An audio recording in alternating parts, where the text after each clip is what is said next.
കൊച്ചുകുട്ടിയല്ലേ, അവക്ക് എന്തറിയാം? ഇനിയും ചിലപ്പോ ശൈലജയുടെ VCR തൊട്ടെന്നിരിക്കും. ഇപ്പൊ ഇത്രയും മാത്രമേ സംഭവിച്ചുള്ളൂ. നാളെ എന്റെ മോളെ അവള് തല്ലുന്നത് ഞാൻ കാണേണ്ടി വരും.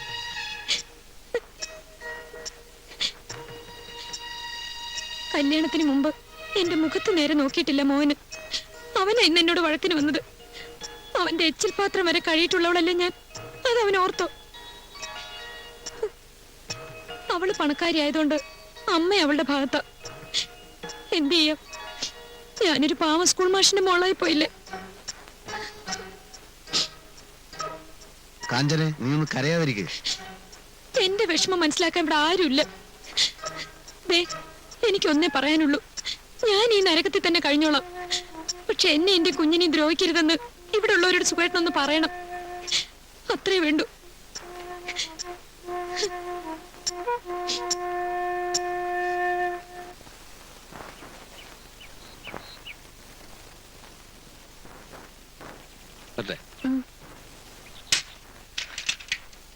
മോഹന, ഇന്നലെ രാത്രി നീ വരാൻ വൈകിയോ? ഞങ്ങളൊരു സെക്കൻഡ് ഷോയ്ക്ക് വരുന്നു. ശൈലജയ്ക്ക് ഒഴിവാണല്ലോ. കട തുറക്കാൻ വൈകിയോ? ഇല്ല, കുഴപ്പമില്ല. എനിക്ക് ഒരു കാര്യം ചോദിക്കാനുണ്ടായിരുന്നു. ഞാനും നീയും തമ്മിൽ എന്താണ് ബന്ധം? പറയൂ. എന്താ ഏട്ടാ? ചോദിച്ചതിന് മറുപടി പറ മോഹന. നമ്മൾ തമ്മിലുള്ള ബന്ധം എന്താണെന്ന് ചേട്ടൻ അറിഞ്ഞൂടെ? എനിക്കറിയാം, നന്നായിട്ടറിയാം. നീ അത് മറന്നോ എന്ന് എനിക്കറിയില്ലല്ലോ. മറക്കാനോ? ചേട്ടൻ എന്തൊക്കെയാ പറയുന്നത്? കഴിഞ്ഞ കാലേ അച്ഛൻ ജീവിച്ചിരുന്നപ്പോഴും നിന്റെ കാര്യങ്ങളൊക്കെ നോക്കിയിരുന്നത് ഞാനാ. നിന്റെ പഠിത്തം, നിന്റെ ഓരോരോ ആവശ്യങ്ങള് ഓർമ്മയുണ്ടല്ലോ. കണക്കിൽ മോശമായിരുന്ന നിന്നെ തല്ലി തല്ലി ഞാൻ കണക്ക് പഠിപ്പിച്ചതും അങ്ങനെ നീ 10ാം ക്ലാസ് പാസ്സായതും ഇല്ലേ? ഓർമ്മയില്ലേ? എന്താ ചേട്ടൻ ഇപ്പത് പറയാൻ? നീ വലുതായപ്പോ ഒരു ചേട്ടനായിട്ടല്ല, ഒരു സുഹൃത്തായിട്ടേ ഞാൻ പെരുമാറിയിട്ടുള്ളൂ. അല്ലെന്ന് നിനക്ക് പറയാൻ പറ്റുമോ?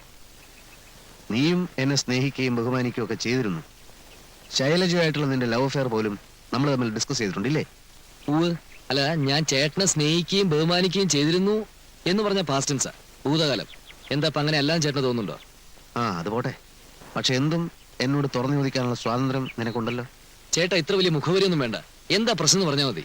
നീ ഒരു അന്യനായിരുന്നെങ്കിൽ ഈ മുഖവരെ ഞാൻ ഒഴിവാക്കിയേനെ, പ്രതിവിധിയും ചെയ്തേനെ. അറിയാൻ വേണ്ടി ചോദിക്കുക, എന്റെ ഭാര്യയെ ഗുണദോഷിക്കാൻ ഞാൻ നിന്നെ ചുമതലപ്പെടുത്തിയിട്ടുണ്ടോ? അതിന് ഞാനിവിടെ ഇല്ലേ? അതാണല്ലേ കാര്യം. ഞാനേ, എന്റെ മോള് ആ VCRലൊന്ന് തൊട്ടപ്പോ ശൈലജ അവളെ വഴക്ക് പറഞ്ഞു. കാഞ്ചനെ അവളെ ശാസിച്ചത് വലിയൊരു മഹാസംഭവമായി നിന്റെ അടുത്ത് വന്നവൾ പരാതി പറഞ്ഞു. അത് കേട്ട ഉടനെ കാഞ്ചനയുടെ മേക്കിട്ടുകാരൻ ആരാടാ നിനക്ക് അധികാരം തന്നത്? അങ്ങനെ വളച്ചൊടിച്ചിരിക്കുകയാണല്ലേ? രക്ഷയില്ല. തലയണ മന്ത്രത്തിന്റെ പോക്ക് ഈ വിധത്തിലാണെങ്കിൽ ഒരു രക്ഷയില്ല. തലയണ മന്ത്രം? അങ്ങനെയുള്ള മന്ത്രം കേട്ട് ചാടി പുറപ്പെടുന്ന പാവയാണോ ഞാൻ? നീ ഒരുത്തിയെ പ്രേമിച്ച് കെട്ടിയെന്ന് കരുതി വലിയ ആളായി പോയെന്ന വിചാരം?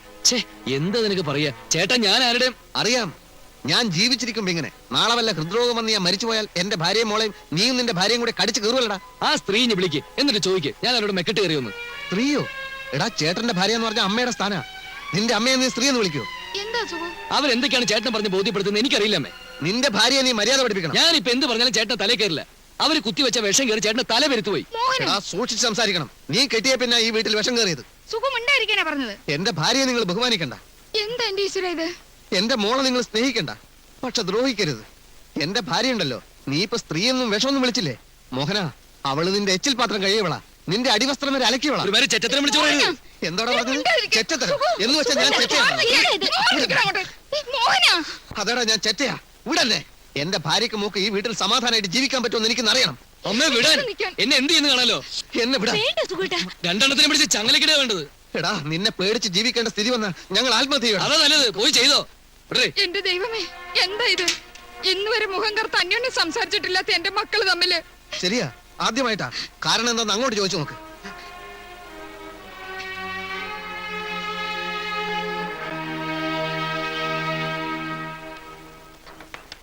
അകത്ത് സൗകര്യം വളരെ കുറവാണ്. വാടകയും കുറവാണല്ലോ. അല്ല സാറേ, ഇത്ര പെട്ടെന്ന് ഒരു വീട് മാറ്റത്തിന്റെ കാര്യം എന്താണ്? ഉണക്കമരം വെട്ടിമാറ്റിയില്ലേ, ഒടുവിൽ അത് പുരപ്പുറത്ത് വീഴും. അതാണോ? അല്ല സാറേ, പുരപ്പുറത്ത് വീഴാതെ മരം വെട്ടി മാറ്റിക്കൂടെ? മാറ്റ. എന്റെ അടുത്ത് അതിന് പറ്റിയ ഒരാളുണ്ട്. ഞാൻ രാവിലെ അങ്ങോട്ട് അയച്ചു തരാം. എടോ, കുടുംബാസ്വാസ്ഥ്യത്തിന്റെ കാര്യമാണ് ഞാൻ പറഞ്ഞത്. നമ്മൾ ഈ കഠിനമായി അധ്വാനിക്കുന്നതും സമ്പാദിക്കുന്നതും ഒക്കെ എന്തിനു വേണ്ടിയാ? ഈ അരച്ചാൻ വയറിന് വേണ്ടി അല്ല, അല്ലേ? മനസ്സമാധാനത്തിന്. ആരാണ് കുറ്റക്കാരെന്ന് ചോദിച്ചാൽ ചിലപ്പോൾ ഞാൻ തന്നെയാവും. പക്ഷെ മനസ്സമാധാനം നഷ്ടപ്പെട്ട് ജീവിക്കുന്നതിൽ ഒരർത്ഥവുമില്ല. ശരിയാ, പക്ഷെ എന്റെ പരിപാടി അതല്ല. മനസമാധാനം നഷ്ടപ്പെടുന്നു എന്ന് കണ്ടാൽ അപ്പൊ ഞാൻ വെള്ളമടിക്കും, ഫിറ്റാവും. പിന്നെ ഒന്നും അറിയണ്ടല്ലോ, പിറ്റേ നോക്കിയാൽ മതിയല്ലോ. നമുക്ക് നമ്മൾ ആദ്യം കണ്ട കോളനിയിലെ വീട് ആ. വാടക ഇത്തിരി കൂടുതലാണെങ്കിലും ആ വീട് മതി. ആയിക്കോട്ടെ, ഇപ്പൊ തന്നെ അഡ്വാൻസ് കൊടുത്തേക്കാം. ഇങ്ങോട്ട് മുകളിലേക്ക് ചേട്ടാ.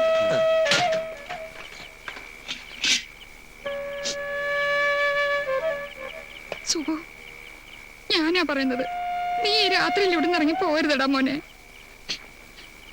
മോഹന, നിന്റെ ചേട്ടനത് ചെന്ന് പറ മോനെ, പോയിരുന്ന് പറ.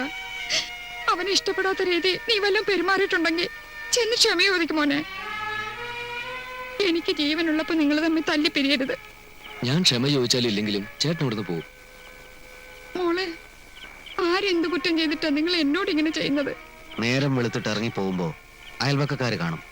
കുട്ടിക്കൃഷ്ണൻ നായരുടെ മക്കൾ തമ്മിൽ തെറ്റിയത് എന്തേന്നുള്ള അവരുടെ ചോദ്യത്തിന് മറുപടി പറയാൻ വയ്യാത്തത് കൊണ്ടാ ഇപ്പൊ തന്നെ ഇറങ്ങുന്നത്. സുഖു, അമ്മയുടെ മോന ഞാനും. പക്ഷെ പണവും പ്രതാപവും നോക്കി സ്വന്തം മക്കളെ വേറെ വേറെ തട്ടുകളിൽ നിർത്തുന്നത് ശരിയല്ലമ്മേ.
സുഖേട്ടാ, സുഖേട്ടാ, ഓഫീസിൽ പോണ്ടേ?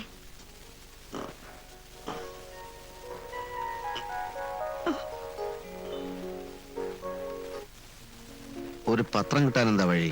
ഒക്കെ ഞാൻ സംഘടിപ്പിച്ചു തരാം. സുഖേട്ടനൊന്നും അറിയണ്ട. ഓ, ഒരു ജീവപര്യന്തം ശിക്ഷ കഴിഞ്ഞ് ജയിലിൽ നിന്ന് ഇറങ്ങിയ പോലുണ്ട്.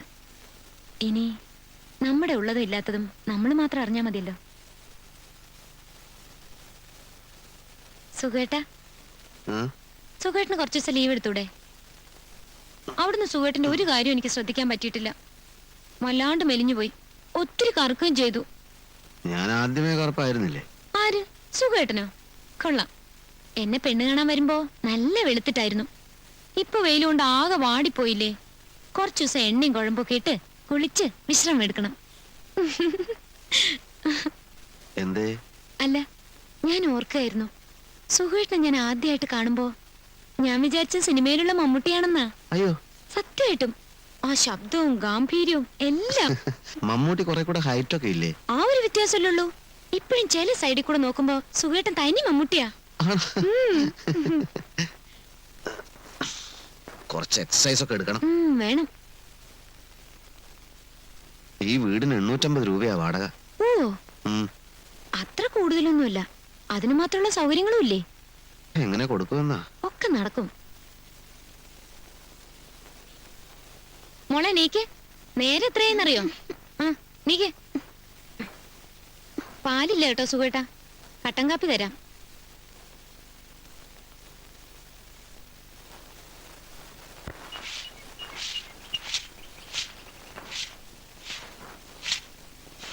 നമ്മൾ എന്തിനാ ഇവിടെ വന്ന്?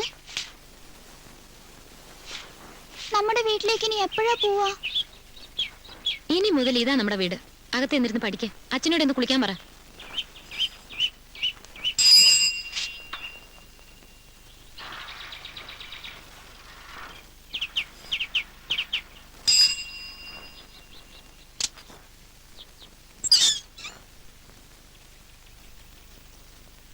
എല്ലാ ദിവസവും ഞങ്ങൾക്കും വേണം പാല്. ദേ ആ വീടാ.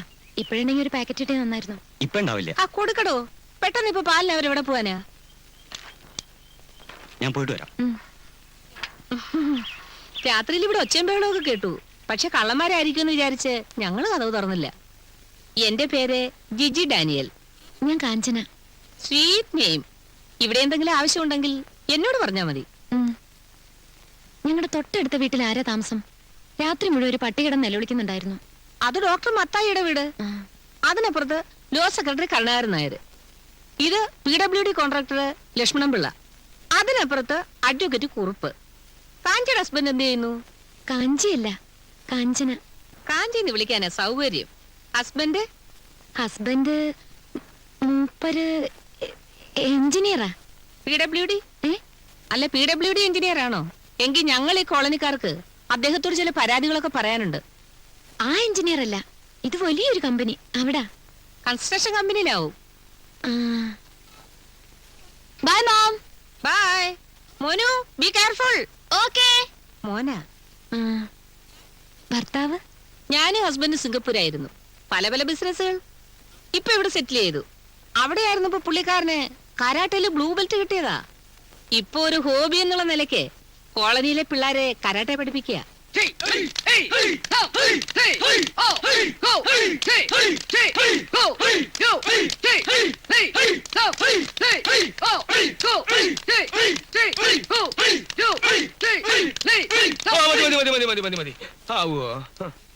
അപ്പോ ഞാൻ എന്നും പറയാറുള്ളത് പോലെ ഒരിക്കൽ കൂടി പറയുകയാണ്, വീട്ടിലെത്തിയ ഉടനെ കുളിക്കരുത്. ബോഡി തണുത്തതിന് ശേഷം 1 മണിക്കൂർ കഴിഞ്ഞ് മാത്രമേ കുളിക്കാവൂ. എല്ലാവരും ഇഷ്ടേ പ്രാക്ടീസ് ചെയ്യുന്നുണ്ടല്ലോ. എന്റെ ശിഷ്യന്മാർ എന്റെ റെക്കോർഡ് ബ്രേക്ക് ചെയ്യണമെന്നാണ് എന്റെ ആഗ്രഹം. എന്റെ റെക്കോർഡ് എത്ര ഇഷ്ടിയാണെന്ന് നിങ്ങൾക്ക് അറിയാലോ?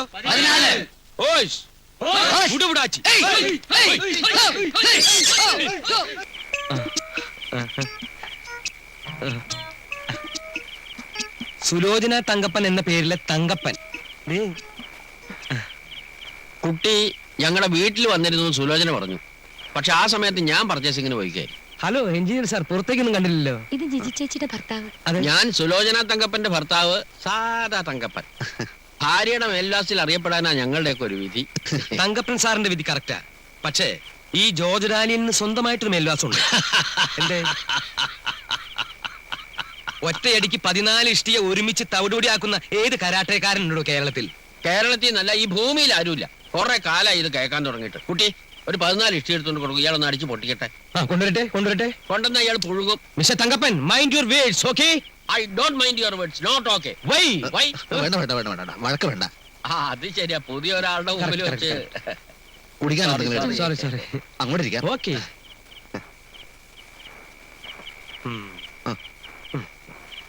മുൻപ് ഈ വീട്ടിൽ താമസിച്ചിരുന്നത് മനുഷ്യപ്പറ്റില്ലാത്തൊരു അലവലാതിയായിരുന്നു.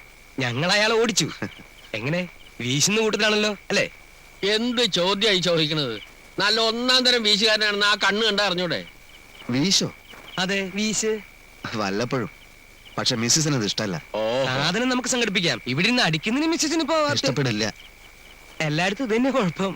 പുതിയ ഒരാൾ വന്നു എന്ന് അറിഞ്ഞപ്പോ സത്യം പറഞ്ഞാൽ ഞങ്ങൾ സന്തോഷിച്ചിരിക്കായിരുന്നു. ദിവസേന ബാറിൽ പോയി അടിച്ച മുതലാവില്ല, അതുകൊണ്ടാ. സത്യമായിട്ടും കാഞ്ചനക്ക് അത് ഇഷ്ടപ്പെടില്ല. ഓ തങ്കപ്പ സാറേ, ബാർ അടയ്ക്കുന്നതിന് മുമ്പ് സ്ഥലം വിടാം. ചായ എടുക്കുന്നുണ്ട്. ചായ? അത് ഈ സമയത്തെ.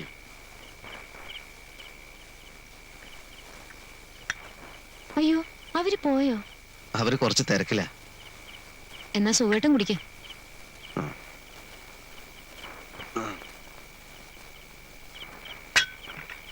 എന്തുമാത്രം പണക്കാരാ സുഖമായിട്ടാ ഈ കോളനിയില്. ഓരോ വീടുകളിൽ ചെന്ന് നോക്കണം, ഇല്ലാത്ത ഒന്നുമില്ല. ഫ്രിഡ്ജ്, അലക്ക് മെഷീൻ, കാറ്, ഒന്നും പറയണ്ട. ഓരോ സ്ത്രീകളൊക്കെ ഉടുത്തിരിക്കുന്ന സാരി കാണുമ്പോ കൊതിയാവും. ഞാൻ എഞ്ചിനീയർ ആണെന്നാണോ നീ എല്ലാരോടും പറഞ്ഞിരിക്കുന്നത്? അത് സുഖേട്ടാ, ഞാൻ നോക്കുമ്പോ ഒരാള് കളക്ടർ, വേറൊരാള് വക്കീല്, പിന്നെ ഒരാള് ഡോക്ടർ ഒക്കെ കേട്ടപ്പോ ഞാനും കൊച്ചാവുന്ന തോന്നി. അതുകൊണ്ട് പറഞ്ഞു പോയതാ. ഇനി സുഖേട്ടനായിട്ട് അത് തിരുത്താനൊന്നും പോണ്ട. ആരറിയാനാ? അതൊക്കെ പോട്ടെ. എന്നിട്ട് ഈ അലക്ക് മെഷീൻ ഉണ്ടല്ലോ, നമ്മൾ തുണിയിട്ട് ചുമ്മാ ഒരിടത്ത് ഇരുന്നാ മതി. അലക്കലും പിഴിയലും തിരുമലും ഒക്കെ മെഷീൻ തന്നെ ചെയ്തോളും. എന്ത് സുഖ. നമ്മൾ അങ്ങനെ പണക്കാരല്ലോ കാഞ്ചനെ. എന്ന് വെച്ച് ദരിദ്രവാസികളല്ലോ. ഇത്തിരി കാശൊക്കെ സുഖേട്ടന് ബാങ്കിലില്ലേ? അത് നാളത്തേക്ക് വല്ലതും കരുതി വെക്കണ്ടേ? ഇന്ന് സുഖമായിട്ട് ജീവിക്കാതെ നാളത്തേക്ക് കരുതി വെക്കുന്നതിൽ ഒരർത്ഥമില്ല സുഖേട്ടാ. ഒടുക്കം വയസ്സുകാലത്ത് ഖേദിക്കേണ്ടി വരും. അലക്ക് മെഷീനും ഫ്രിഡ്ജും ഒക്കെ ഇൻസ്റ്റാൾമെന്റിൽ വാങ്ങിത്തരാന്ന് പ്രസിഡന്റ് പറഞ്ഞു. നമ്മൾ മാത്രം ഇതൊന്നും ഇല്ലാതെ ഈ കോളനിയിൽ ജീവിക്കുന്ന ഭയങ്കര കുറച്ചില്ല സുഖേട്ടാ. ഇൻസ്റ്റാൾമെന്റിൽ കിട്ടുമല്ലേ? അതൊന്നും സുഖേട്ടൻ അറിയണ്ട. ഞാൻ അന്ന് പറഞ്ഞ പോലെ സുഖേട്ടൻ കുറച്ച് ദിവസം ലീവ് എടുക്ക്. നമുക്ക് എവിടെയെങ്കിലൊക്കെ ഒന്ന് കറങ്ങാം. മൂക്കും അതൊരു സന്തോഷാവും.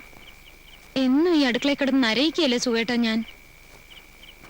എവിടെ കറങ്ങാൻ? സുഖേട്ടൻ ആദ്യം ലീവ് എടുക്കുന്നേ. ശരിയാ, ഒരു റിലീഫൊക്കെ വേണ്ടേ? ലീവ് എടുത്ത് കളയാം.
കൺകോണിൽ നിലാവോ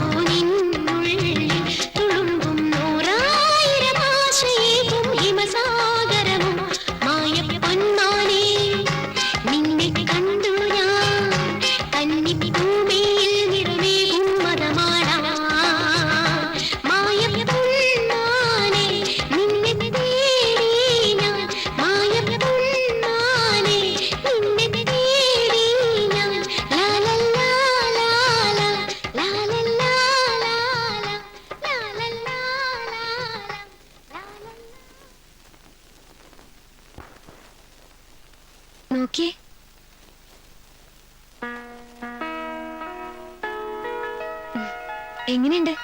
കുഴപ്പമില്ല. അത്രേ ഉള്ളൂ? നന്നായിട്ടില്ലേ? ആ കൊള്ളാം. ഇനി ക്രീം നിറത്തിൽ വേറൊരെണ്ണുണ്ട്, അതിട്ടോണ്ട് വരട്ടെ? കുറച്ച് കഴിഞ്ഞു പോരെ, എനിക്ക് സ്വല്പം ജോലി ഉണ്ടായിരുന്നു.